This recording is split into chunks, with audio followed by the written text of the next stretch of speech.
Galera, produto cartesiano é diferente de plano cartesiano. Produto cartesiano na matemática, o conceito é esse aqui, ó. É um conjunto de pares ordenados. Lembra que nas nossas últimas aulas presenciais, tanto no cursinho quanto no convênio, eu trabalhei conjunto. Então, produto cartesiano, ele é um conjunto. Só que os elementos do conjunto são pares ordenados. Aí eu queria destacar esse termo bem aqui, ó.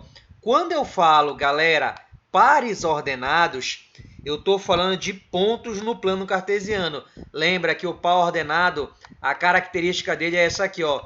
Ele tem um valor para x e um valor para y, que são chamados de coordenadas cartesianas.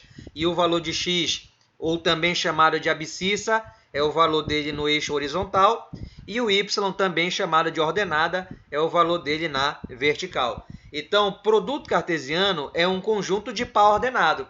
Então, os elementos do conjunto vai ter essa configuração aqui de par ordenado. Beleza, Luan? Eu já sei que produto cartesiano é um conjunto de par ordenado. Mas qual é a logística para eu montar os pares ordenados? Vamos lá, então.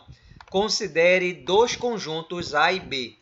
Observa que esses dois conjuntos aqui, ó, o conjunto A representado pelos elementos 1, 2, 3 e o conjunto B representado pelos elementos 4 e 5.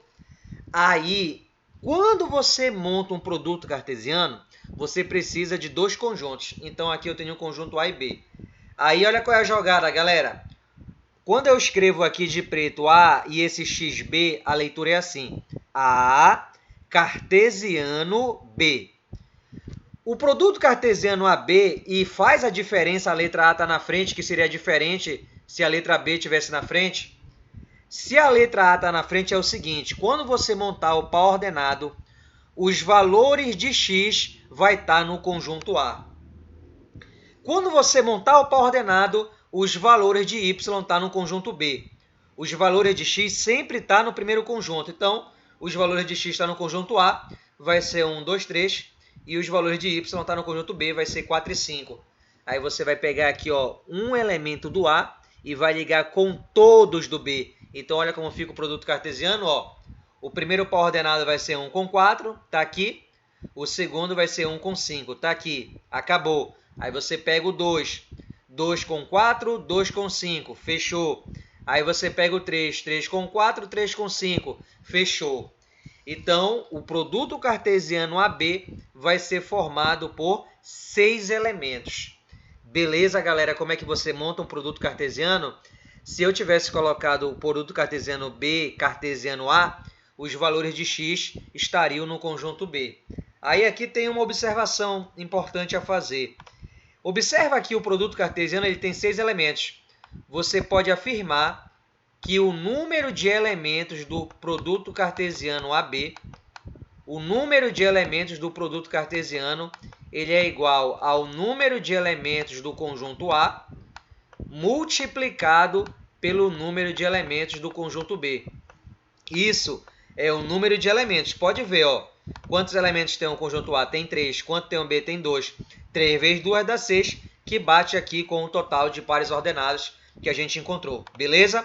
Então, essa é a ideia do produto cartesiano.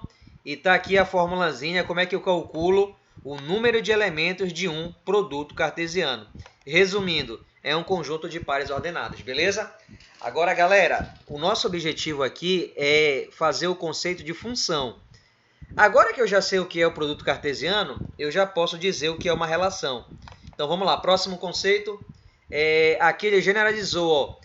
Ele falou que todo produto cartesiano AB é formado por um par ordenado x e y, tal que o x pertence ao conjunto A e y pertence ao conjunto B, que foi o que a gente viu aqui, ó.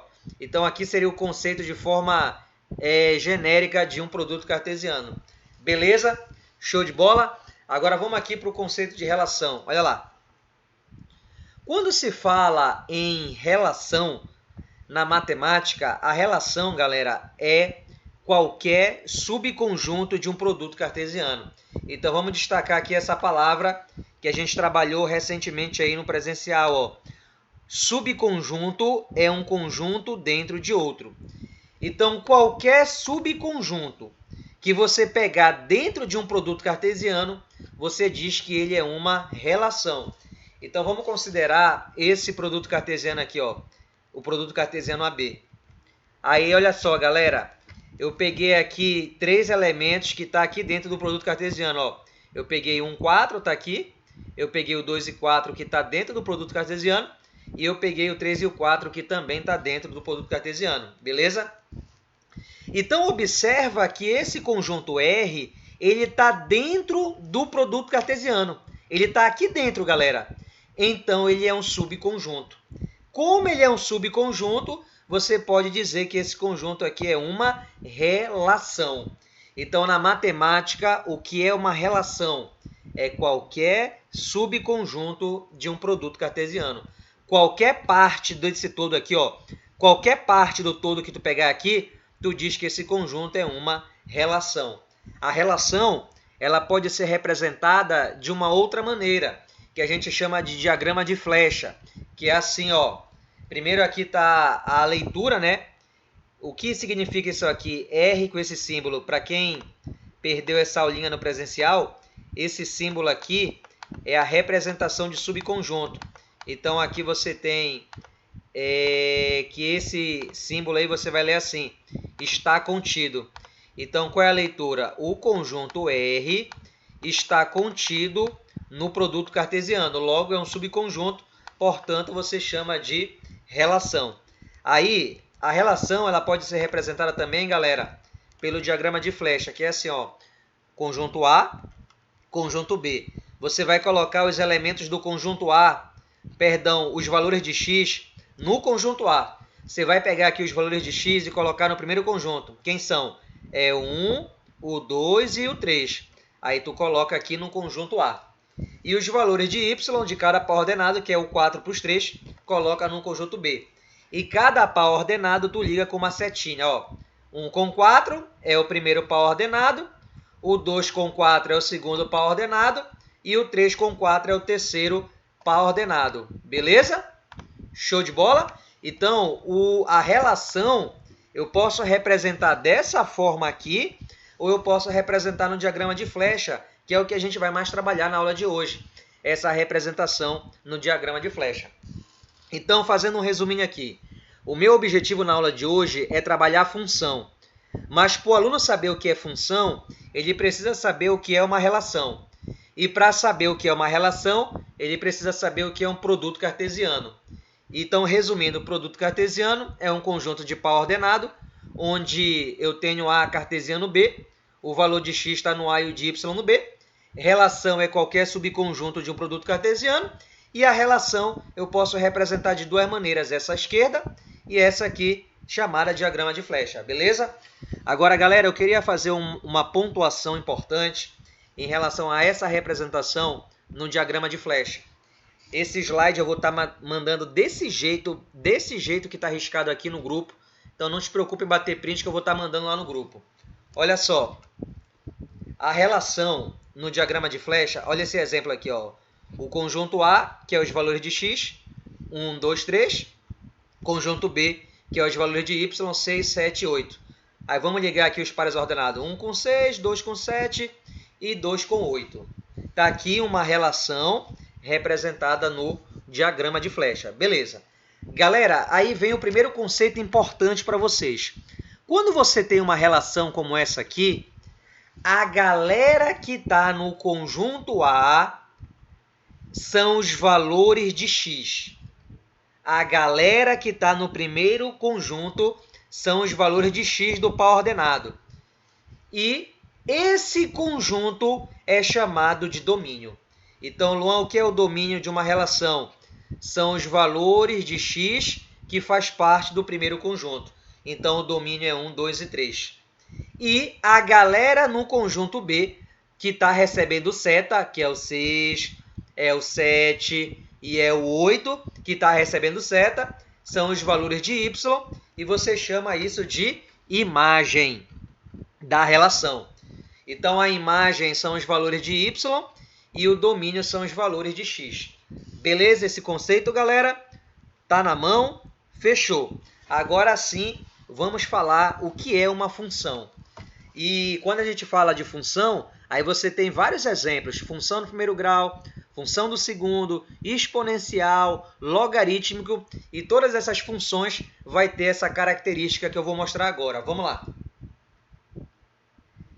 Para que uma relação seja uma função, a relação ela tem que apresentar duas características.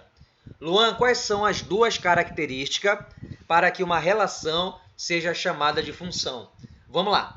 A primeira característica, todo elemento do conjunto A vai sair uma setinha.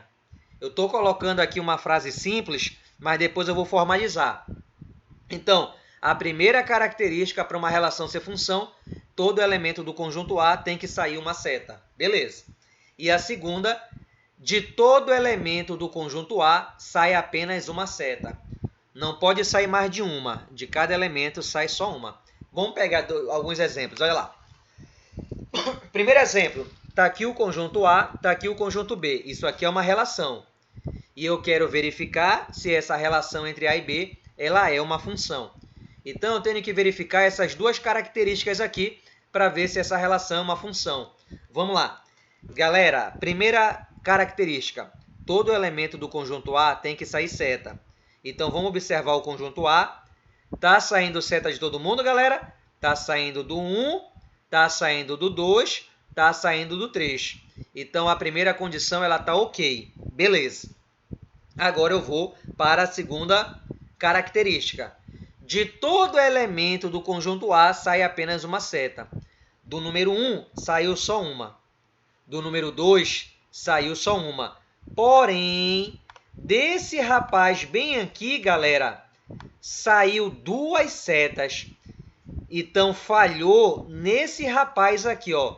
Dele saiu duas setas. Uma por 4, uma por 5. Então, falhou na segunda característica, apesar da primeira estar ok. Então, por esse motivo, a nossa relação do exemplo número 1 não é função. Então, você vai afirmar que é apenas relação, mas ela não é uma função, porque ela falhou bem aqui, ó. Desse elemento saiu duas setinhas, isso não pode acontecer. Beleza? Vamos agora aqui para o segundo exemplo. Primeira característica, todo elemento do conjunto A sai seta. Saiu seta do 1? Saiu. Saiu seta do 2? Saiu. Porém, falhou bem aqui, galera. Desse elemento aqui, ó, não saiu seta. Então, falhou na primeira característica, portanto, não é uma função. Então, você diz que é apenas relação, mas não é função. Beleza? Vamos para o terceiro exemplo. Olha lá, galera. Terceiro exemplo. Vou verificar se está saindo seta de todos os elementos. Está saindo do 1, está saindo do 2, está saindo do 3 e está saindo do 4. A primeira condição está ok. Segunda, de todo elemento do conjunto A, sai apenas uma seta. Saiu uma daqui, foi para o 5. Saiu uma daqui, foi para o 6. Saiu uma do 3, que foi para o 6. E saiu uma do 4, que foi para o 8. Opa! De cada elemento saiu apenas uma seta, mas Luan, o 6, recebeu duas. Não tem problema. O problema é no conjunto A, que só pode sair uma seta. Então, por esse motivo aí, galera, por esse motivo, você diz que a relação ela é uma função. Deu para entender como é que tu identifica uma função no diagrama? De todo elemento do conjunto A sai seta e de todo elemento do conjunto A sai apenas uma seta. Mas não tem problema o conjunto B receber mais de uma seta. O problema é no conjunto A. Quando a relação apresenta essas duas características, tu diz que ela é uma função. Agora presta atenção aqui nesse conceito. O conjunto A, que é a galera do x, é chamado de domínio da função. Então, Luan, o que é o domínio da função? É os valores do conjunto A que representam o valor de x. E o conjunto B vai ser chamado de contradomínio da função, galera. O contradomínio são os valores de y que estão dentro do conjunto B. Então, só para reforçar bem aqui, para ficar bacana, o domínio é valor de x, que está dentro do conjunto A. O contradomínio é valor de y, que está dentro do conjunto B. Agora, olha no conjunto B lá. É todo mundo que está recebendo seta? Não. O 3 não está recebendo seta. É o 5, 6 e o 8. A galera que recebe seta, que é esse conjunto de verde, formado por 5, 6 e 8, se chama de imagem da função. Então, percebe que a imagem está dentro do contradomínio. Então, a imagem da função ela é um subconjunto do contradomínio. A imagem da função está dentro do contradomínio. Mas quem é a imagem de uma função, Luan? São os valores de y que recebe seta. Beleza? Vamos colocar também aqui essa observação. Ó. A imagem de uma função ela está contida no contradomínio.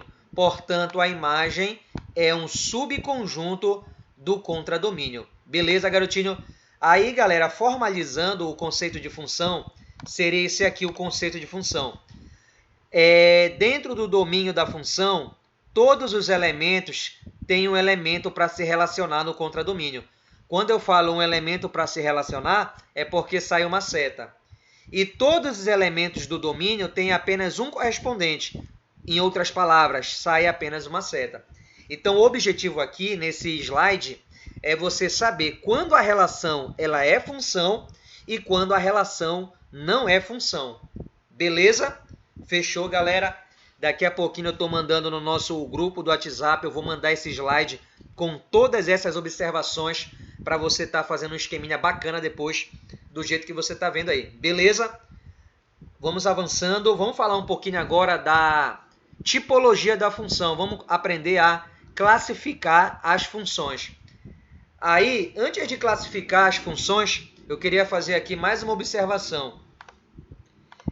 Vamos imaginar que aqui eu tenho um conjunto A formado pelos elementos 1, 2, 3.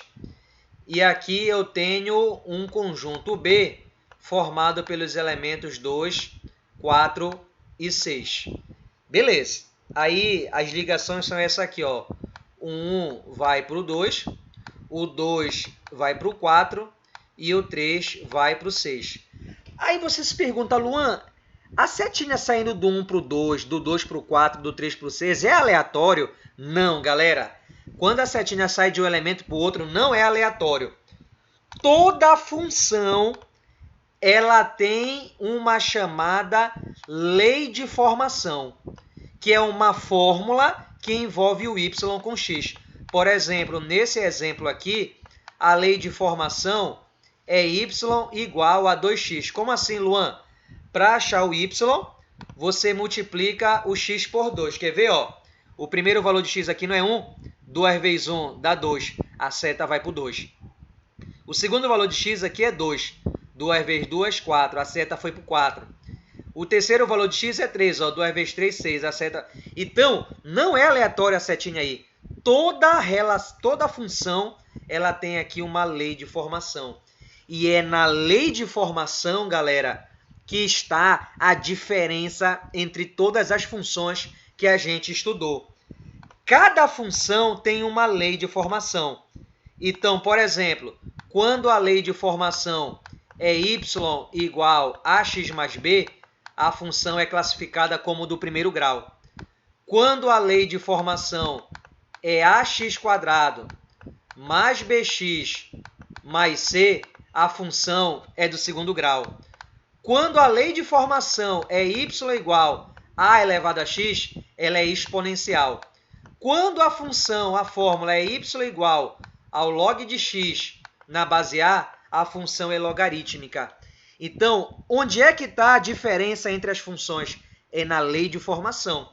Mas todas as funções, ela tem o domínio, ela tem a imagem e ela tem o contradomínio.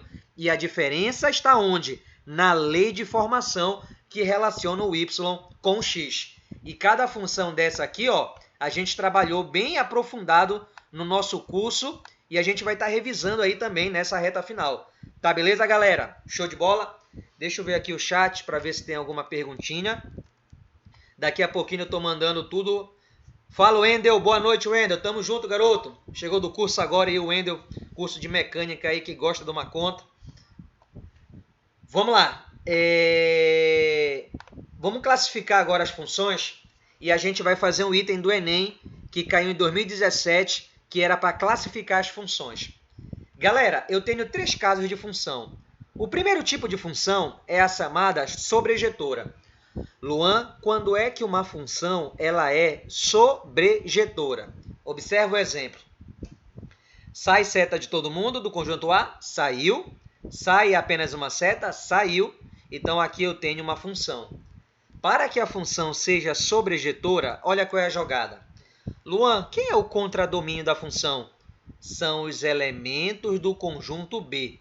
Todos, sem exceção. Então, CD, contradomínio, F da função. Leitura, contradomínio da função. O contradomínio da função são todos os elementos do conjunto B, que é 4 e 5. Está aqui. Tranquilo? Agora, rapaziada, eu quero que você escreva a imagem da função.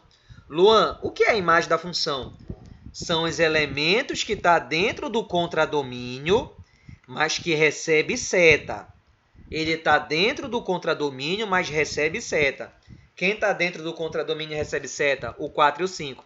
Então, o IM, imagem da função, é 4 e 5. Agora, galera, olha com carinho para o contradomínio e para a imagem. Para que 2 conjuntos sejam iguais, eles têm que possuir o mesmo elemento. Então, eu te pergunto, o contradomínio da função e a imagem são 2 conjuntos iguais ou diferentes? Muito bem, meu garoto, com certeza tu pensou. O contradomínio é igual à imagem. E aí vem a jogada. Quando o contradomínio de uma função é igual à imagem, contradomínio igual à imagem, a função é classificada como sobrejetora. Tá beleza, rapaziada? Então, Luan, o que é uma função sobrejetora? É quando o contradomínio da função é igual à imagem da função. Então, você está diante de um exemplo de função sobrejetora. Beleza? Show de bola, galera? Resumindo, sobrejetora é uma função que o contradomínio é igual à imagem. Vamos para o segundo tipo. O segundo tipo de função é a função injetora. Luan, quando é que uma função é injetora? Presta atenção aqui. Fazendo um adendo do exemplo anterior, essa função aqui ela é sobrejetora, galera? Não, ó. O contradomínio é 3, 4 e 5, que é todos do B, e a imagem é só 3 e 4. Então, o contradomínio é diferente da imagem, portanto, não é sobrejetora. Beleza, Luan, qual é a jogada para a função ser injetora? Todos os elementos do contradomínio só pode receber uma seta. Eles têm que ser exclusivos com o cara do domínio. Então, ninguém no conjunto B pode receber mais de uma seta. Se a galera do conjunto B receber, no mínimo, uma seta ou não receber, tu diz que a função é injetora. Deu para entender quando é função injetora? A galera do B só pode receber uma seta ou não receber, que foi o caso do 5. Tecnicamente, o conceito é esse aqui, ó. Todo elemento do conjunto B recebe apenas uma seta ou não recebe, ou isso aqui. Para um x diferente de um x2, para 2 elementos diferentes do conjunto A, eu tenho que a imagem também vai ser diferente. Ou seja, a imagem não pode repetir. Por exemplo, bem aqui, ó, seria um contra-exemplo de injetora. O 5 recebe 2 setas, não foi exclusividade. Então, aqui não seria um exemplo de injetora. Deu para entender? Todo elemento do conjunto B só pode receber uma seta ou não receber. Aí a função é injetora. E o terceiro tipo de função é a função bijetora. Vamos lá então, olha o exemplo. Luan, quando é que a função é bijetora? Galera, bora ver se ela é sobrejetora? O contradomínio é 2, 4 e 6, que é todos do B. E a imagem, ela é 2, 4 e 6. Então, aqui o contradomínio é igual à imagem, ó. E quando isso acontece, a função é o quê? Sobrejetora. Então, aqui eu tenho um exemplo de sobrejetora. Bora ver se ela é injetora? Todo mundo do B tem que receber apenas uma seta. o 2 recebeu, o 4 também só uma, o 6 também só uma. Opa! Então ela é injetora. E aí vem o conceito. Quando uma função ela é ao mesmo tempo sobrejetora e ela é injetora, você diz que a função ela é bijetora. Então, quando é que eu tenho uma bijeção de função? É quando ela é ao mesmo tempo sobrejetora e injetora. Aí tu diz que a função é bijetora, beleza, galera? Inclusive, garotinho, não sei se você já ouviu falar, função inversa. E um exemplo de função inversa é a função logarítmica e a exponencial. A condição para uma função ter inversa, ela tem que ser uma função bijetora. Função inversa é quando o cara troca o contradomínio com o domínio. Quando ele troca, aí tu diz que ela é uma função inversa. Beleza? Então, resumindo aqui o nosso tópico, eu tenho 3 tipos de função. Sobrejetora, o contradomínio é igual à imagem.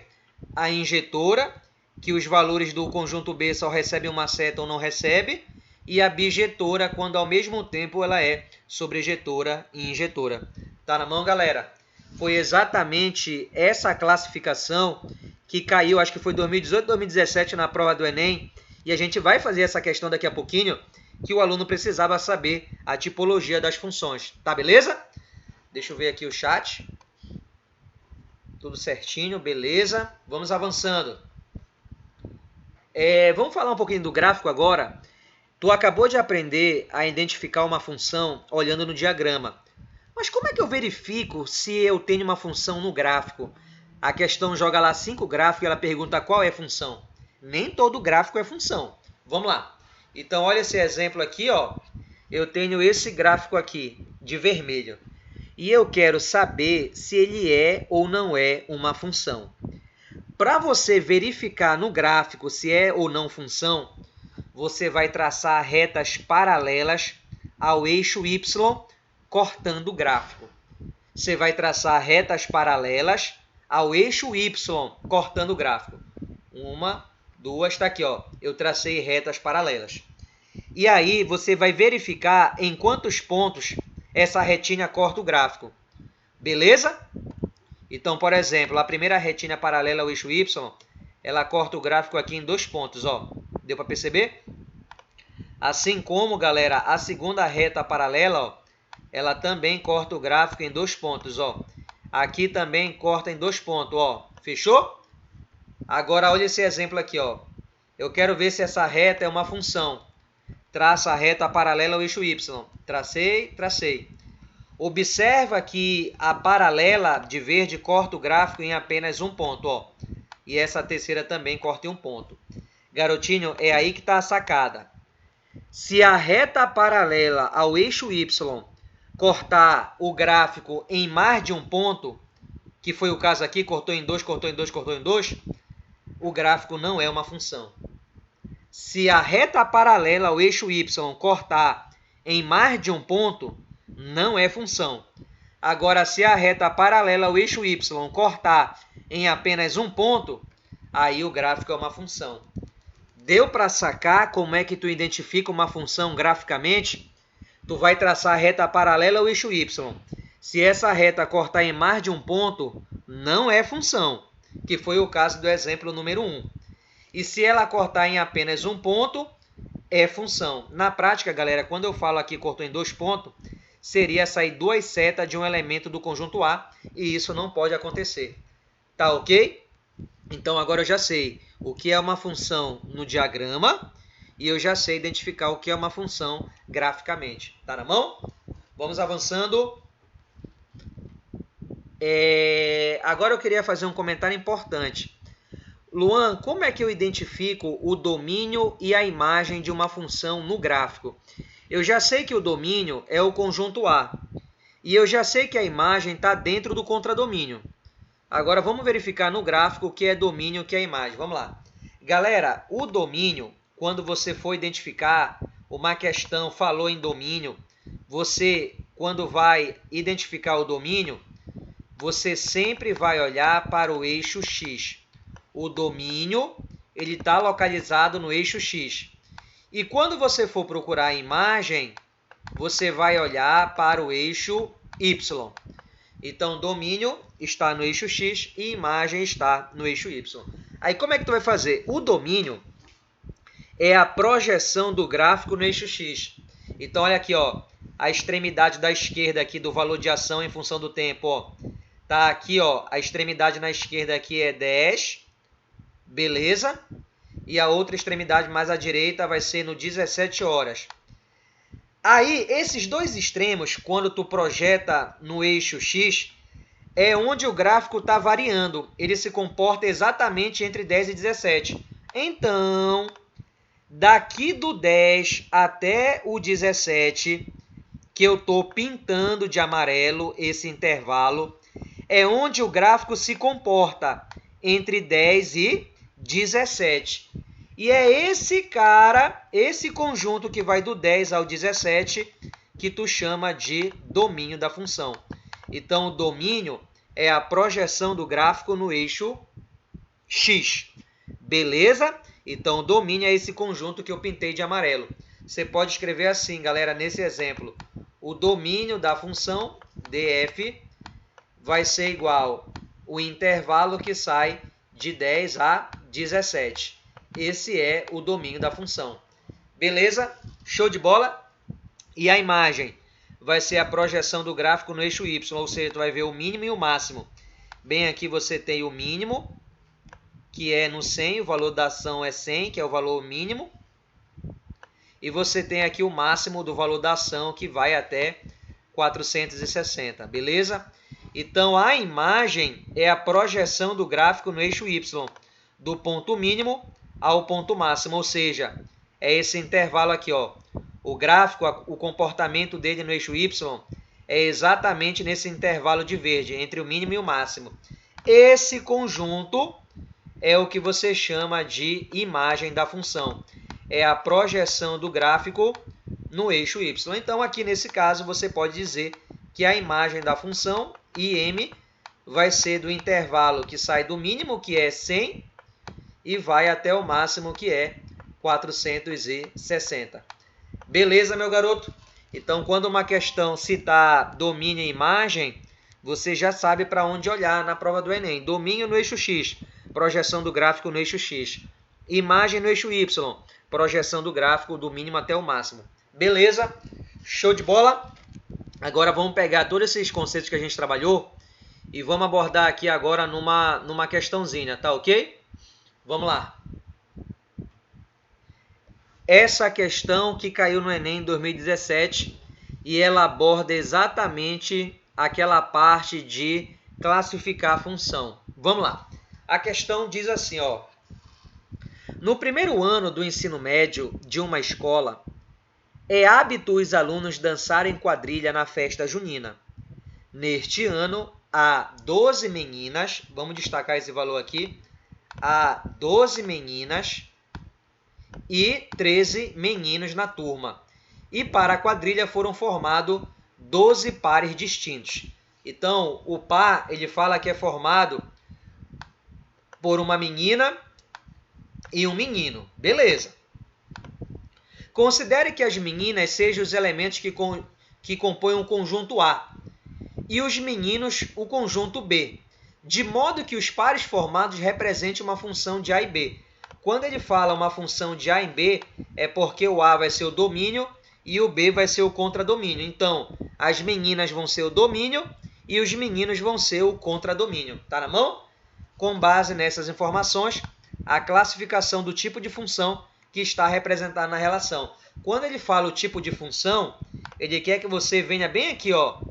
Ele quer que você venha no exemplo que ele deu e verifique se a função é sobrejetora, contradomínio igual a imagem, se é injetora, quando os elementos do B todo mundo recebe apenas uma seta ou não recebe, ou é bijetora, quando é sobrejetora e injetora ao mesmo tempo. Então vamos ver aquele exemplo lá, qual das três funções é, qual tipo. Então voltando aqui para a questão, olha lá o que ele fala. Ele tem 12 meninas, então está aqui o conjunto das meninas. O conjunto das meninas está fazendo o papel do domínio. Quando ele fala a função de A em B, a primeira letra é o domínio e a segunda é o contradomínio. Então aqui as meninas é o domínio da função e os meninos é o contradomínio da função. Beleza? Aí, Luan, são quantas meninas? São 12. Aí cada menina está representada aqui por um pontinho verde. Luan, são quantos meninos? São 13. Estão representados aqui por um pontinho verde mais escuro. Aí lembra que o par é formado por uma menina e um menino? Então vamos formar aqui os pares. Ó, formou os pares. E quando você formou os pares, percebe que cada elemento do contradomínio recebe apenas uma seta. Só que o último não recebeu seta. Então, por exemplo, aqui o contradomínio vai ser diferente da imagem. O contradomínio são 13 meninos e a imagem só são 12. Então, aqui nesse exemplo, o contradomínio é diferente da imagem. Então, não pode ser função sobrejetora. E se não pode ser função sobrejetora, ela não vai ser bijetora, porque bijetora é os dois ao mesmo tempo. Então, você já pode excluir as alternativas que falam em sobrejetora e bijetora. Ó, aí ficou entre a letra A e a letra C. Bom, como aqui todo mundo recebeu apenas uma seta e o último não recebeu, eu já matei que a função ela é injetora. Então, ou é a letra A ou é a letra C. Bora ver aqui agora a leitura. Ele diz que a letra A é injetora, pois cada menina pertence ao conjunto A e está associada a um menino diferente. Letra C é injetora, pois duas meninas pertencem ao conjunto A com o mesmo menino. Ele está dizendo que uma menina pode ter dois par. Beleza? Ele pode dizer, na verdade, que duas meninas pode ter um mesmo menino como par. Se ele diz que um menino pode receber duas meninas, ele está dizendo que um cara aqui, ó, nesse conjunto pode receber duas setas, que é o contra-exemplo de função injetora. Então, não é a letra C. Ele falou o conceito errado. Portanto, a afirmativa correta nessa questãozinha do Enem é a letra A. É uma função injetora, pois cada menino se relaciona com um menino diferente, ou seja, cada menino recebe apenas uma seta, portanto, aí, letra A. Então, tá aí, galera, uma das questões que o Enem cobrou, que o aluno precisava saber o que é função injetora, o que é função bijetora, para ele poder fazer a classificação. Tá, beleza? Show de bola? Daqui a pouquinho eu estou mandando esse slide do jeito que está aqui, com todas as observações, no nosso grupo lá em PDF, e mais uma lista para te tentar fazer com a aula de hoje, beleza? Vamos avançando. Eu queria fazer agora aqui um comentário com vocês, que é o seguinte. Quando é que uma função ela é injetora no gráfico? Eu já sei que a função é injetora no diagrama, mas como é que eu identifico, Luan, uma função injetora no gráfico? Vamos lá. Olha o primeiro exemplo. Quando você quer saber se a função é injetora, você vai traçar retas paralelas ao eixo X, cortando o gráfico. Então, tá aqui, ó, tracei uma reta paralela ao eixo X, cortando o gráfico. Tracei outra aqui, e aqui a mesma coisa, ó, eu tracei retas paralelas cortando o gráfico. Beleza. Aí a jogada é o seguinte. Se essa reta paralela ao eixo X cortar o gráfico em mais de um ponto, ó, cortou aqui em 2 pontos, aqui também cortou em 2 pontos essa parábola. E aqui essa reta paralela ao eixo X cortou o gráfico em 1 ponto, e aqui também cortou em 1 ponto. Se essa reta paralela ao eixo X cortar o gráfico em mais de um ponto, a função não é injetora. Deu para entender? Traça uma reta paralela ao eixo X. Se ela cortar o gráfico em 2 pontos diferentes, mais de um ponto, não é função injetora. Agora, se essa reta paralela ao eixo X cortar o gráfico em 1 ponto, ela é função injetora. Deu para entender? Para ver se é função, a reta é paralela ao eixo Y. Para ver se é função injetora, a reta é paralela ao eixo X. Cortou em mais de um ponto, não é função injetora. Cortou em 1 ponto, é função injetora. Tá, beleza? Vamos ver uma questãozinha, como é que isso pode ser cobrado na prova? Vamos lá? Luan, como é que essa parte aí ela pode ser cobrada na prova? Vamos lá. Olha essa questãozinha aqui, galera. Há funções que possuem a seguinte propriedade. A valores diferentes de x correspondem com valores diferentes de y. Tais funções são chamadas de injetora. É quando a imagem ela não repete para ninguém. Qual dentre as funções cujo gráfico aparece abaixo é injetora? Ele quer saber aqui qual desses 5 gráficos é injetora. Vamos lá então. traça retas paralelas ao eixo X. Se cortar o gráfico mais de um ponto, não é. Olha esse aqui, ó. Olha essa reta aqui, ela cortou o gráfico em 2 pontos. Já não pode ser injetora a letra D. A letra C, ó, essa reta paralela ao eixo X cortou o gráfico em 2 pontos. Já não pode ser. Aí fica entre a letra A e letra B e letra E. Quando você tem um gráfico que é uma parte constante, ó, como esse aqui, significa dizer que para qualquer valor de x, a imagem é a mesma. Então, toda vez que tu tem uma parte constante, a função não pode ser injetora. Toda vez que tem parte constante, a função não pode ser injetora. Olha a letra B como tem uma parte constante aqui, ó. Não pode ser injetora. Aí aqui não, ó, uma reta linear, ela corta aqui, ó, o eixo x, ó, a reta paralela, corta em um ponto. Então, o gráfico de uma função injetora, ele está melhor representado na letra E. Deu para entender, galera? Se a reta paralela ao eixo x cortar em mais de um ponto gráfico, não é função injetora. E se o gráfico tiver uma parte constante, também não é uma função injetora. Tá, beleza? Show de bola? Vamos pegar aqui agora, eu acho que é mais uma questãozinha dessa aqui para a gente verificar se é ou não é. Tá na mão? Mais uma, ó. Dentre as curvas a seguir, qual pode ser o gráfico de uma função injetora? Aí tu vai fazer a propriedade, ó.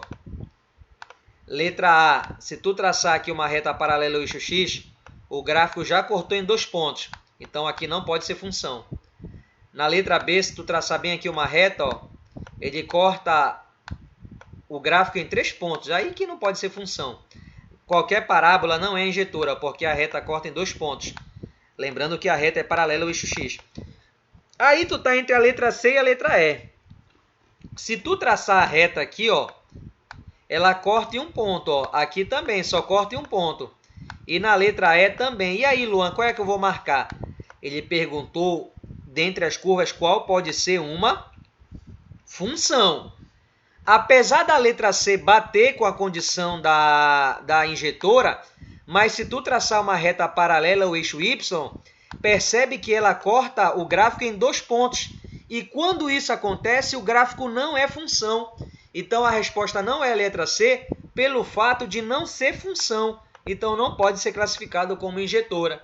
Então, a resposta correta vai ser a letra E, que é o gráfico de uma função injetora, que na verdade é uma hipérbole, beleza? Show de bola, galera? Essa hipérbole é a representação gráfica de grandezas inversamente proporcionais. Quando tu pega duas grandezas inversamente proporcionais, elas são representadas aqui por hipérbole. Que o Enem até cobrou uma vez uma questão que ele chamava lá de ramo de hipérbole. Tá ok? Agora vamos colocar uma questãozinha. Vamos colocar uma questãozinha que trabalha aquela parte de relação. Aquela parte que a gente viu no início de relação. Beleza? Vamos pegar uma que trabalha aqui a parte de relação. Olha essa questãozinha aqui que aborda a relação, galera. As atividades de comunicação humana são plurais e estão intimamente ligadas às suas necessidades de sobrevivência. O problema de contágio, por exemplo, se confunde com a própria história humana. No decorrer dos tempos, assim como para os índios mundurucus do sul do Pará, aí ele fala que os tipos contam somente de 1 até 5, adotando os seguintes vocábulos. Essas palavras estranhas aqui, ó. Cada palavra dessa representa um número. Aí ele pergunta, considere A, o conjunto formado pelos números utilizados no sistema de contagem, o Arbitrary. Ou seja, o conjunto A é de 1 a 5. Nestas condições, o número de elementos da relação. O número de elementos da relação. E qual é a relação? O par ordenado XY, que pertence ao produto cartesiano A com A, tal que o Y é maior ou igual a X. Então, a primeira etapa aqui é a gente ver quem é essa relação. E o produto cartesiano é A com A. Aí, como é que monta um produto cartesiano? No início da aula, é um conjunto de par ordenado, onde o X está na primeira letra e o Y está na segunda letra. Só que aí é A com A. Então, o X e o Y estão no A. Beleza? Então, quando eu montar, o conjunto A vai ficar 1 com 2, ou seja, tu vai ter todos esses pares ordenados. Ó. O 1 se ligou com todos do A. 1, 2, 3, 4, 5. O 2 se ligou com todos do A. Ó. 1, 2, 3, 4, 5 e assim sucessivamente. Aí tu tem aqui um total de 25 par, que o aluno já poderia cair no distrator e marcar a letra E. Só que ele quer os pares que o y é maior ou igual a x. Então, eu vou verificar aqui os pares que o y é maior ou igual a x.